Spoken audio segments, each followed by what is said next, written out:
अशा एका व्यक्तीबद्दल बोलणार आहे ज्याचा मला, तुम्हाला नाही तर संपूर्ण जगाला अभिमान आहे. सह्याद्रीच्या कुशीतून एक हिरा चमकला. सह्याद्रीच्या कुशीतून एक हिरा चमकला. भगवा टिळा चंदनाचा शिवने दिवा प्रकटला. हातात घेऊन तलवार शत्रूंवर गरजला. महाराष्ट्राचा एक राजा होऊन गेला. मित्रांनो, 350 वर्षांपूर्वी आपल्या महाराष्ट्र भूमीला एक कर्तृत्ववान वीर पुत्र मिळाला, ज्याने आपल्या स्वतःच्या पराक्रमाने, धाडसाने, शौर्याने आणि जिद्दीने नव्हत्याच होतं करून मुठभर मावळ्याच्या जोरावर महाराष्ट्र भूमीवर भगवा फडकवला. त्यावेळी अनेक परकीय सत्ता महाराष्ट्र भूमीवर धुमाकूळ माजवत होत्या.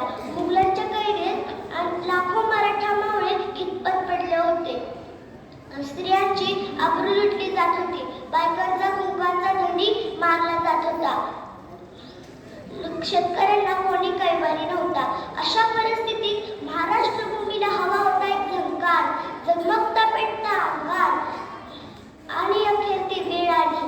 सह्याद्रीची गर्जना झाली. 19 फेब्रुवारी 1630 रोजी शिवनेरीवर एक तारा चमकला आणि जिजाऊच्या पोटी एक सिंह जन्मला. मानाचा मुद्रा करते ते शिवाजी महाराजांना. मानाचा मुद्रा करते शिवाजी महाराजांना, ज्यांनी या मराठी मातीत भगवा झेंडा रोवला. गेल्या कित्येक वर्षांपासून अंधारात साज पडणाऱ्या महाराष्ट्र माथ्यावर जणू प्रकाशाची किरणे पसरू लागले. वयाच्या 16व्या वर्षापासून शिवाजी महाराजांनी स्वराज्याची सूत्रे आपल्या हाती घेतली आणि स्वराज्याची घोडदौड सुरू झाली. अत्यंत कमी वयात शिवरायांनी धाडस केले आणि ते पूर्णत्वास नेले. त्यासाठी त्यांनी पुणे, मावळ यासारख्या आसपासच्या प्रांतात फिरून तेथील परिस्थिती जाणून घेतली.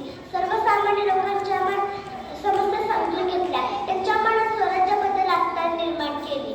तर या कार्यात त्यांना अनेक सहकाऱ्यांची साथ लाभली.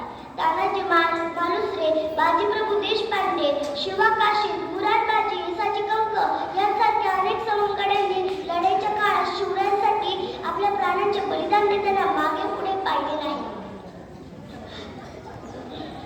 शिवरायांच्या पूर्वी अनेक राजे होऊन गेले. शिवरायांनंतरही अनेक राजे उदयास आले, परंतु सर्वात आदर्श राजा म्हणून त्यांची ओळख आहे ते म्हणजे फक्त शिवाजी महाराज. याचे कारण त्यांच्या स्वराज्याबद्दल असणारे प्रेम, निष्ठा, पराक्रम आणि निष्कलंक चारित्र्य.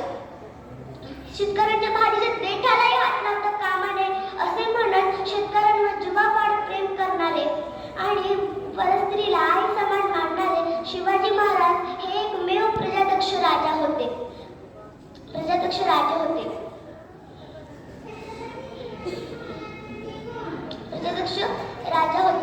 शिवाजी महाराज हे सर्वगुण संपन्न असे व्यक्ती होते. काळ्या कुट्ट अंधारात आपली दिशा ठरून वाट काढत किती संकटे आली तरीही डगमगून न जाता त्यावर शिताफीने मात करत आपल्या सहकाऱ्यांच्या मदतीने बलाढ्य शत्रूंशी लढा देत त्या एका वीर पुत्र